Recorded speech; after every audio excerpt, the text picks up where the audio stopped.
Champions trophy 2025 టీమిండియాకు ఒక భారీ సవాలుగా నిలిచింది.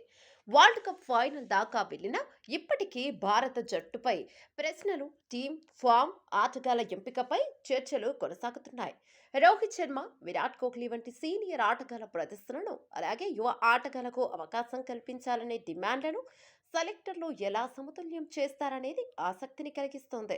ఫామ్ కోల్పోయి ఇబ్బందుల్లో ఉన్న రోహిత్, కోహ్లీ జట్టులో ఉండాలి అన్న, టీమిండియాపై ఉన్న అనుమానాలు పోవాలి అన్న ఈ ట్రోఫీ చాలా కీలకం. అయితే ఇప్పుడు టీం సెలెక్షన్ పైనే అందరి ఫోకస్ ఉంది.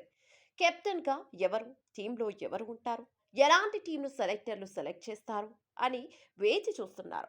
కెరీర్ పీక్ ఫామ్ లో ఉన్న సంజు యశస్వి, తిలక్ వర్మ, నితీష్ కుమార్ రెడ్డి ఇలా యంగ్ టాలెంట్ కి చోటిస్తారా, లేదా మళ్ళీ పాత టీంనే సెలెక్ట్ చేస్తారా అనే ఉత్కంఠ ఉంది. ప్రస్తుతం టీంలో ఉన్న కాంపిటీషన్ చూస్తే ఓపెనింగ్ కోసం గిల్ వర్సెస్ జైస్వాల్, కీపర్ గా సంజు శాంసన్, పంత్ వంటి, కేఎల్ రాహుల్ ఆల్రౌండర్ గా హార్దిక్, నితీష్ మరియు శివం దూబే ఇలా పెద్ద సవాలే సెలెక్టర్స్ కి ఎదురైంది.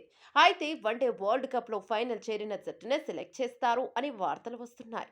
ఛాంపియన్స్ ట్రోఫీలో టీమిండియా ప్లేయింగ్ 11 ఈ విధంగా ఉంటే బాగుంటుంది అని అభిమానులు అభిప్రాయపడుతున్నారు. ఓపెనర్స్ గా Rohit versus Jaiswal, one down లో కోహ్లీ, ఇక సెకండ్ డౌన్ లో శ్రేయస్, థర్డ్ డౌన్ లో కేఎల్ రాహుల్, మిడిల్ ఆర్డర్ లో అక్షర్ పటేల్ లేదా నితీష్ కుమార్ రెడ్డి, హార్దిక్ పాండ్యా, హర్షదీప్, షమి, బుమ్రా, అలాగే కుల్దీప్ ఇదే బెస్ట్ ప్లేయింగ్ 11 అని సోషల్ మీడియాలో అభిమానులు కామెంట్స్ పెడుతున్నారు. మరి మీ ప్లేయింగ్ 11 ఏదో కామెంట్స్ రూపంలో తెలియజేయండి.